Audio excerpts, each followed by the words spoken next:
Hi అండి, అందరికీ నమస్కారం. నేను మీ జయరామ్ ఠాగూర్ వేసి చాలా రోజుల తర్వాత వీడియో చేస్తున్నాను.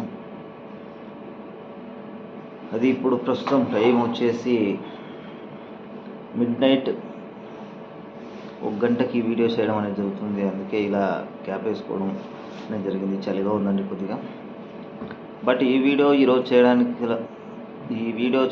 గల ముఖ్య ఉద్దేశం ఏమంటే, ఈ మంత్లో జరిగినటువంటి అమ్మాయిలపైన జరిగినటువంటి అత్యాచారాలకు సంబంధించి అమ్మాయిలు ఎటువంటి సేఫ్టీగా ఉండాలి, ఏ విధంగా ఉండాలి అనే దాని గురించి ఈ వీడియోలో ఎక్స్ప్లెయిన్ చేయడం అనేది జరుగుతుంది. మొత్తానికి నేనున్నటువంటి బెంగళూరులోనే ఒక ఇన్సిడెంట్ రీసెంట్గా జరిగిందండి. ఒక 18 ఏళ్ల కుర్రాడు 34 ఏళ్ల సాఫ్ట్వేర్ ఉద్యోగిని,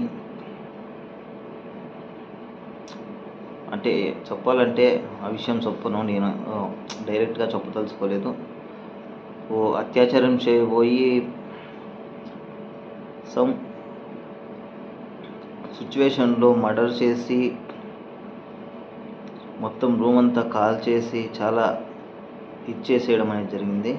కానీ ఈ ఇన్సిడెంట్ జరిగిన ప్రదేశం వచ్చేసి రామ్మూర్తి నగర.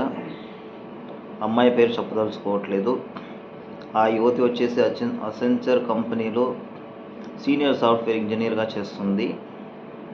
అబ్బాయి వచ్చేసి పియూసీ సెకండ్ ఇయర్, అంటే inter second year science department.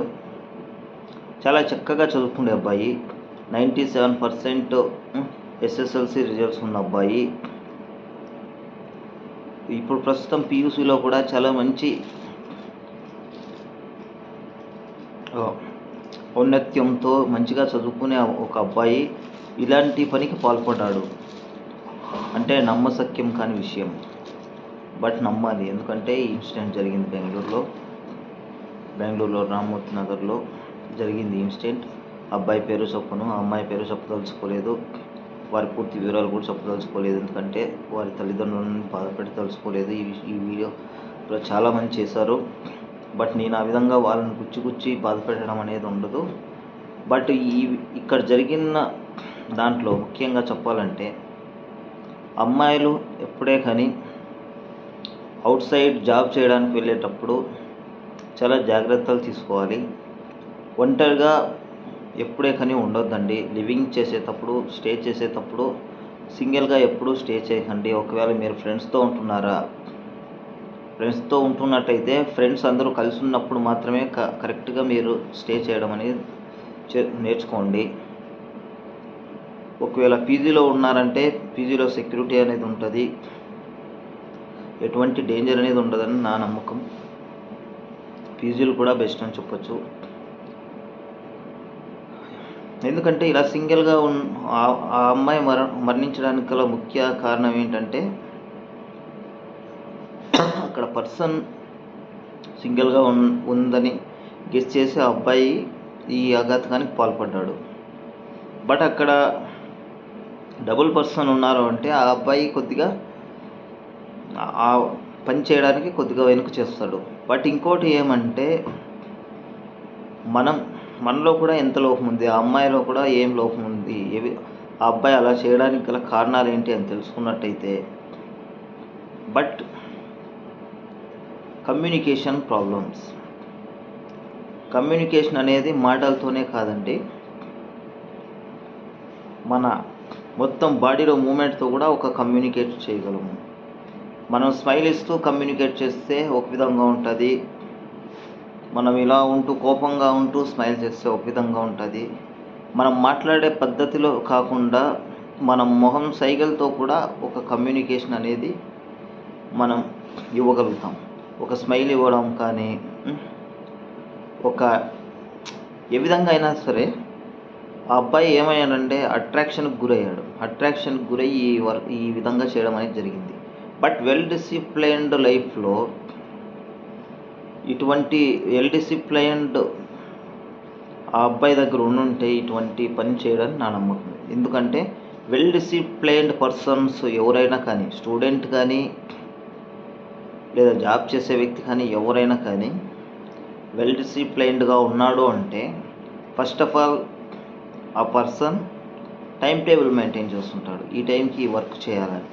Example తీసుకున్నట్లయితే మనం ఏ ఏ చిన్న కంపెనీ అయినా తీసుకో, వాళ్ళ దగ్గర ఒక ఎస్ఓపి అనేది ఉంటుంది, స్టాండర్డ్ ఆపరేటింగ్ ప్రొసీజర్ అని. అందులో వాళ్ళ దగ్గర టైం టేబుల్స్ ఉంటాయి. First shift, second shift, night shift, ఈ విధంగా షిఫ్ట్లు, వర్కర్స్ ఎలా వర్క్ చేయాలి అనే దాని గురించి ఒక షెడ్యూల్ అనేది ఉంటుంది. అది ఒక డిసిప్లైన్. అదేవిధంగా ఈ అబ్బాయి ఆ టైంకి వెళ్ళాడు కదా, ఆ టైంలో ఒక టైం టేబుల్ అనేది ఫిక్స్ అయ్యి ఉండింటే ఈ విధంగా బిహేవ్ చేసేవాడు కాదు. ఏం టైం టేబుల్, ఈ టైంకి నిద్రపోవాలా, ఈ టైం నుంచి ఈ టైంకి ఈ సబ్జెక్ట్ చదవాలా అని ఓ టైం టేబుల్ అనేది ప్రిపేర్ చేసుకున్నట్లయితే ఆ అబ్బాయి అలా చేసేవాడు కాదు. ఈ డిసిప్లైన్ లేకపోవడం అనేది ఎక్కడి నుంచి వస్తుందంటే తల్లిదండ్రుల దగ్గర నుంచి వస్తుంది. తల్లిదండ్రులు మంచిగా డిసిప్లైన్డ్గా పెంచితే వాళ్ళు కరెక్ట్గా మనకి డిసిప్లైన్డ్గా ఉండి మంచిగా ఉంటారండి. తల్లిదండ్రులు ఎప్పుడైతే వారిని ఫ్రీ బర్డ్స్గా వదిలేస్తారో అమ్మాయి కానీ అబ్బాయి కానీ డిసిప్లైన్ అనేది కోల్పోవడం అనేది జరుగుతుంది. పూర్వం ఇలాంటివి చాలా తక్కువగా జరిగేవి, రేర్గా జరిగేవి. బట్ ఈ మధ్య కాలంలో చాలా జరుగుతున్నాయి ఇలాంటివి. కారణం ఏంటి అంటే డిసిప్లైన్ లేకపోవడం, వెల్ డిసిప్లైన్ లేకపోవడం.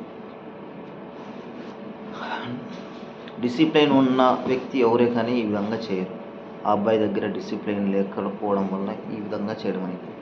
ఇంకోటి, అమ్మాయిలు ఎటువంటి తప్పులు చేస్తున్నారనే దాని గురించి కూడా ఈరోజు ఈ వీడియోలో నేను మీకు క్లుప్తంగా ఎక్స్ప్లెయిన్ చేస్తాను.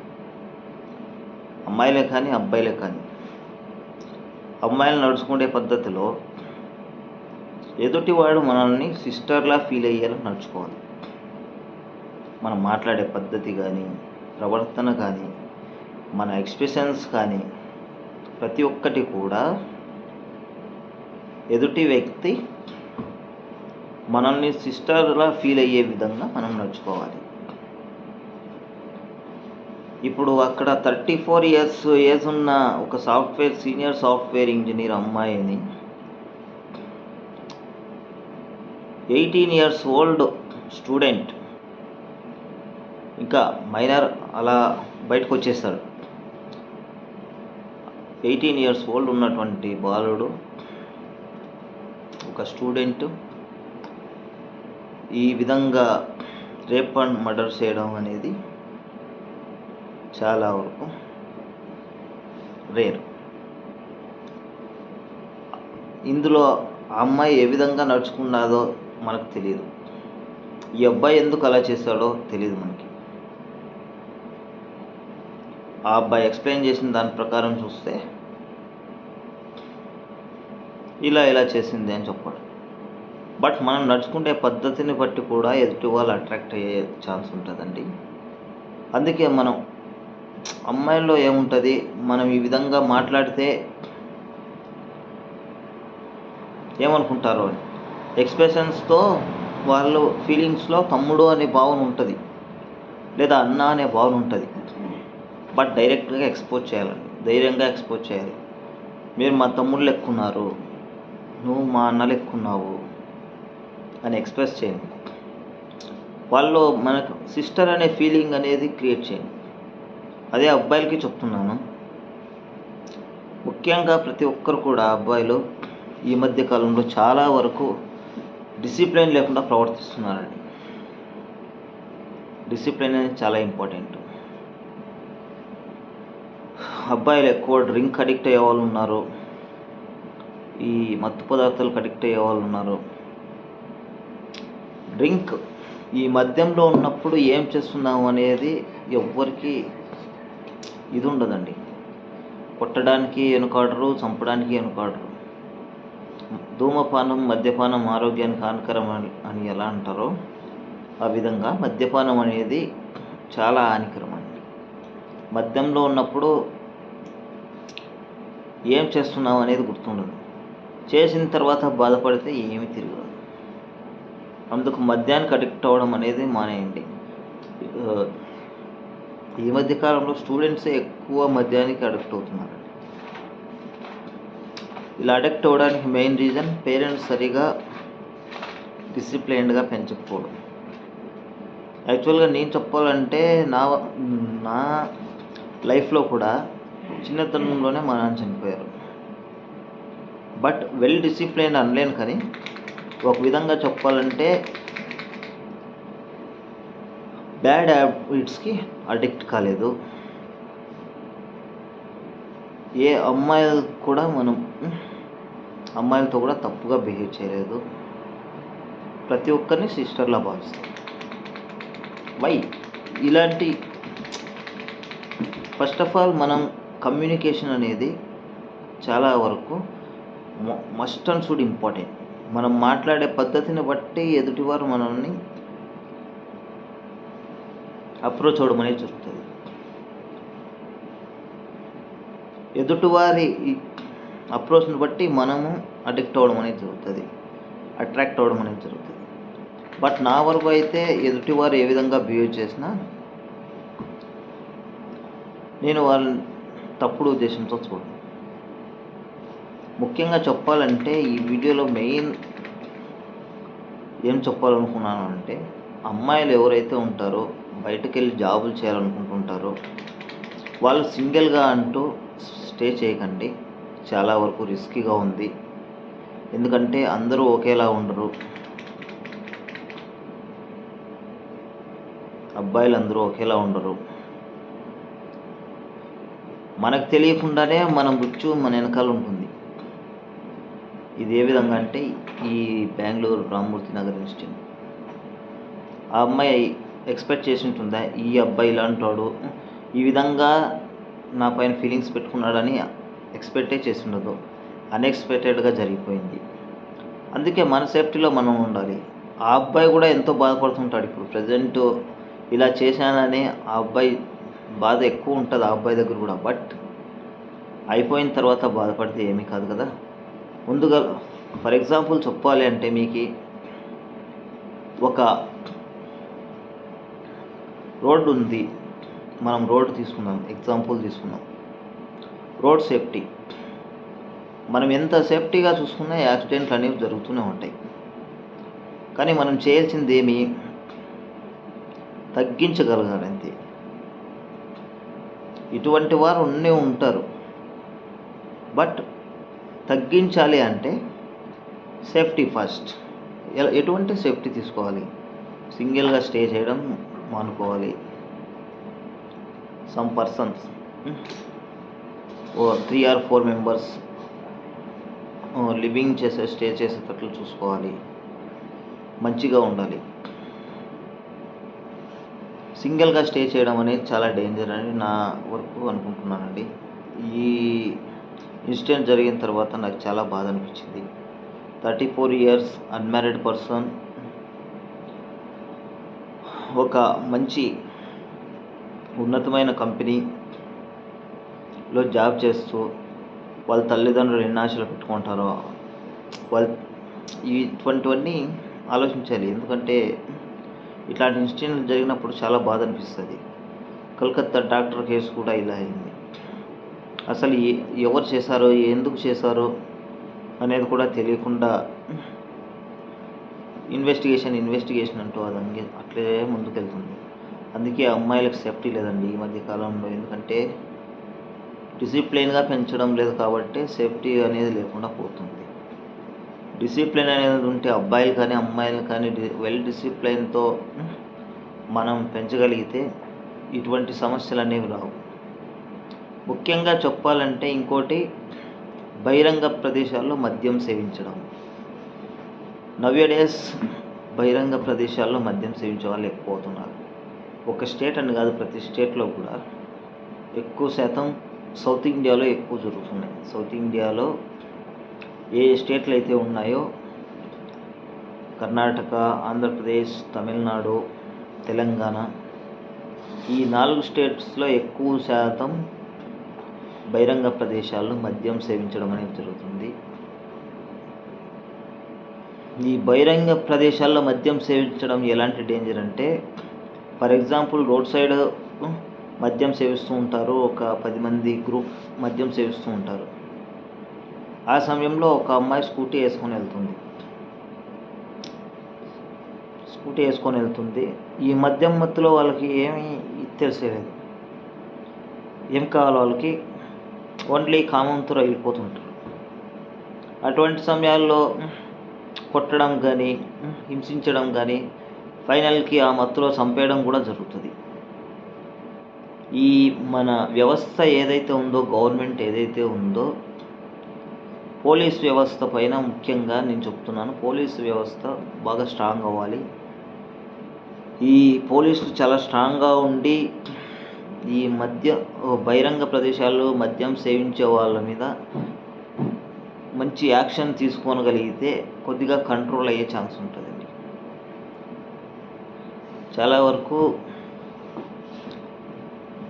ధూమపానం, మద్యపానం, ధూమపానంలో నేను దాని గురించి చెప్పదలుచుకోలేదు.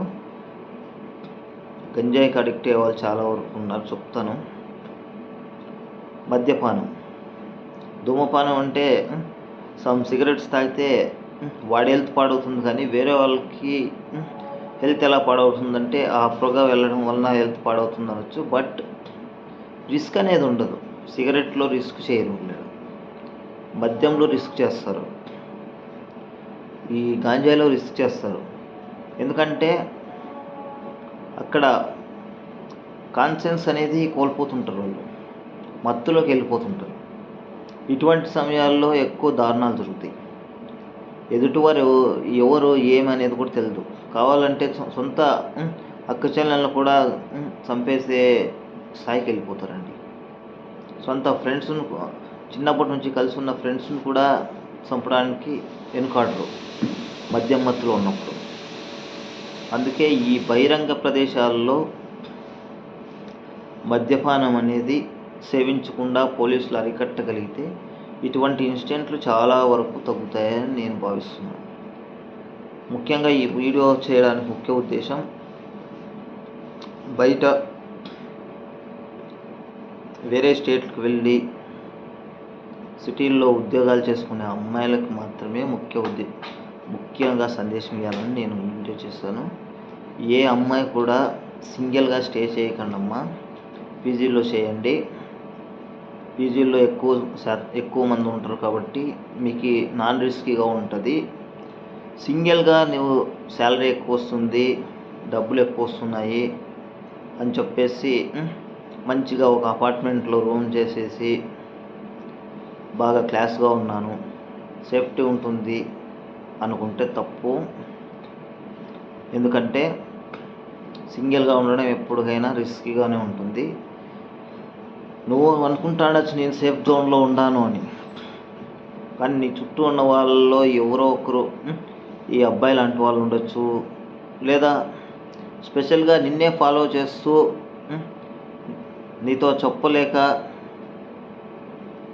వేరే ఉద్దేశంతో వచ్చి ఇలాంటి సడన్గా జరిగితే చాలా ఇబ్బంది పడతారు లైఫ్లో.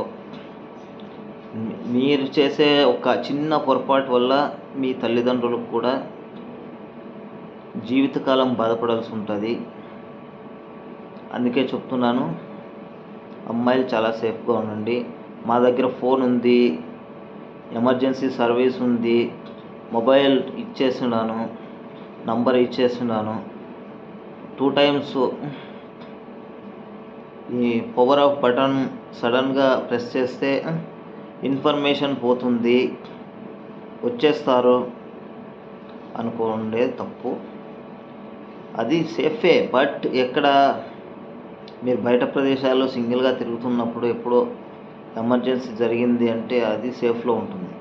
బట్ నువ్వు స్టే చేస్తున్న ప్రదేశంలోనే వచ్చి నిన్ను ఈ విధంగా రేప్ అండ్ మర్డర్ చేస్తే, ఒక అమ్మాయికి ఈ విధంగా చేస్తే అది ఎంతవరకు పనిచేస్తుందని నేను చెప్తాను.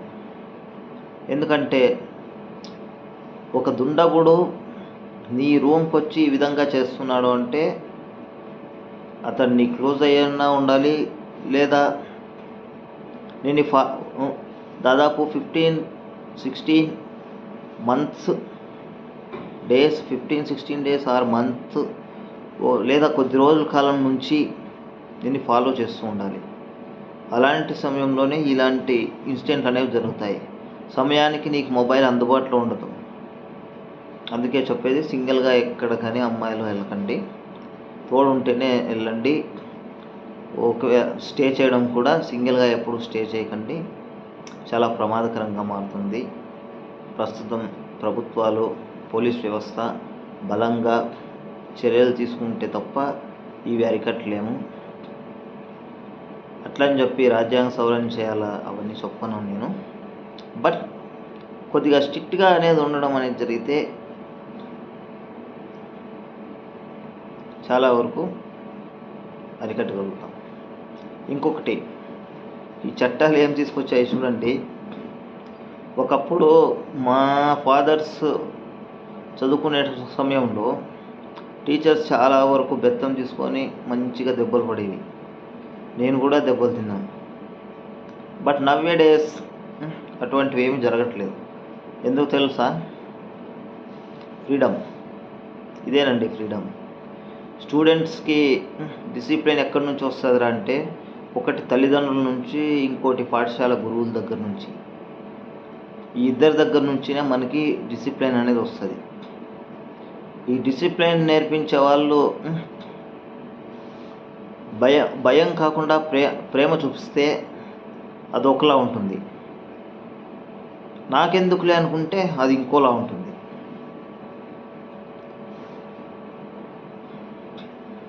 ఇప్పుడు జరుగుతున్నది ఇదేనండి. స్టూడెంట్ లైఫ్ నుంచినే డిసిప్లిన్ అనేది ఇంప్రూవ్ అవ్వాలి. అప్పుడే మనం వెల్ డిసిప్లిన్ పర్సన్గా ఉంటాము. ఇటువంటి ఆగాయిత్యాలు జరగకుండా ఉంటాయి. కానీ ప్రతి ఒక్కరూ ఇది చేయలేదు. చాలా వరకు పేరెంట్స్ నిర్లక్ష్యంగా వ్యవహరిస్తున్నారండి. పేరెంట్స్ దగ్గర నుంచి ముఖ్యంగా పిల్లలకి మంచి డిసిప్లిన్ అనేది అవసరం ఉంది. చిన్న వయసులోనే మంచి డిసిప్లిన్తో పెంచితే పెద్ద అయిన తర్వాత వాళ్ళు మంచిగా ఉంటారు. అదే చిన్న వయసులోనే డిసిప్లిన్ లేకుండా వదిలేస్తే వాళ్ళు పెద్ద అయిన తర్వాత ఇలాంటి దుర్మార్గుల్లో మారిపోతారు. అందుకే చెప్తున్నాను, పేరెంట్స్కి కూడా ఇన్ఫర్మేషన్ ఇస్తున్నాను. మంచిగా పిల్లల్ని పద్ధతిగా ఒక టైం టేబుల్ ప్రకారం వాళ్ళకి టైం టేబుల్ అసైన్ చేసి, ఈ విధంగా చదువుకోవాలి, ఈ విధంగా ఉండాలి, ఈ విధంగా ప్రవర్తించాలి, ఈ విధంగా వ్యవహరించాలని మంచిగా డిసిప్లిన్గా ఎక్స్ప్లెయిన్ చేసి పిల్లలకి కొద్దిగా భయభక్తులతో పెంచండి అని చెప్పి నేను ఈ వీడియోలో విన్నపించుకుంటున్నాను. ఎందుకంటే ఇలాంటి అఘాయిత్యాలు జరగకూడదు. ఫస్ట్ ఆఫ్ ఆల్ జరగకూడదు అంటే ఏమి? సేఫ్టీ చూసుకోవాలి. సేఫ్టీ చూసుకోవాలంటే ఇప్పుడు ఫర్ ఎగ్జాంపుల్ మనం ఎప్పుడో ఒకరోజు చనిపోతామండి. అది మనకు తెలుసు, ప్రతి ఒక్కరికి తెలుసు. ఎప్పుడో ఒకరోజు చావు అనేది మన దగ్గరకు వస్తుంది. బట్ ఆ చావు దగ్గరకు వచ్చేంత వరకు అయినా మనం ఆరోగ్యాన్ని మంచిగా ఉంచుకోవాలంటే ఆరోగ్యకరమైన భోజనం తీసుకోవాలి, మంచి టైం టేబుల్ మెయింటైన్ చేసుకోవాలి. ఇలాంటివి ఉంటాయి. కాబట్టి మనం ప్రాణం అనేది పోకుండా ఆపలేము, కానీ ఆ ప్రాణం ఉన్నంత వరకు మనం ఆరోగ్యంగా ఉండడానికి ప్రయత్నించాలి. ఇదే నేను చెప్తున్నది. ఎగ్జాంపుల్గా మనం ఇన్సిడెంట్లు జరగకుండా ఆపలేము, బట్ ఈ విధంగా అయినా మనం డిసిప్లిన్గా పెంచగలిగితే అరికట్టగలం, తక్కువ చేయగలం. ఇన్సిడెంట్లు అనేవి జరుగుతూనే ఉంటాయి, ఏదో ఒక విధంగా జరుగుతూనే ఉంటాయి. బట్ తక్కువ చేయాలి అంటే డిసిప్లిన్ అనేది చాలా ఇంపార్టెంట్. పిల్లల్ని డిసిప్లిన్గా పెంచగలిగితే మనం చాలా వరకు ఈ అఘాయిత్యాలు జరగకుండా అరికట్టగలం. ఇప్పుడు ఒక రేప్ అండ్ మర్డర్ జరుగుతుంది అంటే వయసుతో సంబంధం లేదండి. ఇక్కడ ఎంత వయసు ఉన్నవాడైనా సరే ఒక స్టూడెంట్ లైఫ్ నుంచినే వస్తాడు పైకి. ఫర్ ఎగ్జాంపుల్ నాకు 34 వయసు అనుకుంటా, ఎగ్జాంపుల్ చెప్తాను. నాది 34 వయసు అనుకుందాం, లేదా 29 వయసు అనుకుందాం, 50 వయసు అనుకుందాం. ఎగ్జాంపుల్ అండి చెప్తుంది. నేను 50 ఏజ్ వచ్చిన తర్వాత కూడా నేను అలాంటి వాటికి పాల్పడుతున్నాను అంటే, రేప్ అండ్ మర్డర్స్ చేయడానికి పాల్పడుతున్నాను అంటే నా స్టూడెంట్ లైఫ్లో డిసిప్లిన్ లేదు అని. నేను స్టూడెంట్ లైఫ్ లీడ్ చేసిన తర్వాతనే కదా 50 ఏళ్ళకి వచ్చిండే. 50 ఏళ్ళు వచ్చాయి అంటే ఖచ్చితంగా నేను స్టూడెంట్ లైఫ్ నుంచినే పైకి వచ్చింటాను. First standard, second standard, third standard ఇలా చదువుకుంటూ పైకి వచ్చాను. బట్ అక్కడ చదివిన చదువు నాకు ఏమాత్రం ఉపయోగపడలేదు అని లెక్క. అక్కడేమీ డిసిప్లైన్గా పెరగలేదు అని లెక్క. వయసుతో సంబంధం లేకుండా ఈ అత్యాచారాలు, మానభంగాలు అనేవి జరుగుతుంటాయి. బట్ ఇవి జరగడానికి మెయిన్ కారణం మన స్టూడెంట్ లైఫ్లో డిసిప్లిన్గా పెరగకపోవడం, పద్ధతిగా పెరగకపోవడం. ఒకవేళ నువ్వు వెల్ డిసిప్లైన్గా స్టూడెంట్ లైఫ్లో పెరిగి ఉంటే పైకి వచ్చిన తర్వాత నువ్వు ఇలాంటి పని చేయి. మనకి సబ్జెక్టు ఎంత నేర్పిస్తారో, ఎంత ఇంపార్టెంట్గా నేర్పిస్తారో ప్రస్తుత కాలంలో మరీ సబ్జెక్టే ఫస్ట్ నేర్పించాల్సింది. మనకి స్టూడెంట్స్కి నేర్పించాల్సింది నైతిక విలువల గురించి నేర్పించాలి. ఫస్ట్ డిసిప్లైన్ సంబంధించి ఒక సపరేట్ క్లాస్ తీసుకొని ఏ విధంగా ఉండాలి, ఎలా వ్యవహరించాలి, ప్రతి ఒక్కరిని ఎలా పలకరించాలి, ఎట్లా బిహేవ్ చేయాలి, కమ్యూనికేషన్ సంబంధించి ఒక సబ్జెక్ట్ పెట్టుకొని ప్రతి విద్యార్థికి కూడా మంచిగా అర్థమయ్యే విధంగా ఎక్స్ప్లెయిన్ చేయాలి. సమాజంలో ప్రతి ఒక్కరిని ఎలా గౌరవించాలి, పెద్దల్ని ఎలా గౌరవించాలి, పిల్లల పట్ల ఎలా ఉండాలి, మనకంటే చిన్నవారి పట్ల ఎలా ఉండాలి, పెద్దవారి పట్ల ఎలా నడుచుకోవాలి, తోటి విద్యార్థులతో ఎలా ఉండాలి అనే దాని గురించి ఫస్ట్ ఆఫ్ ఆల్ ఒక సబ్జెక్ట్ తీసుకొని మంచిగా ఎక్స్ప్లెయిన్ చేయాలి. మరీ సిలబస్ అనేది కాదు. మనం తోటి వారితో ఎలా బతకాలనే దాని గురించి కూడా ఒక క్లాస్ తీసుకొని ఎక్స్ప్లెయిన్ చేయగలిగితే ఇటువంటి అఘాయిత్యాలు జరగకుండా ఆపగలమని నేను భావిస్తున్నాను. ఇంతటితో నా వీడియోని ముగిస్తున్నాను. జై హింద్, జై భారత్.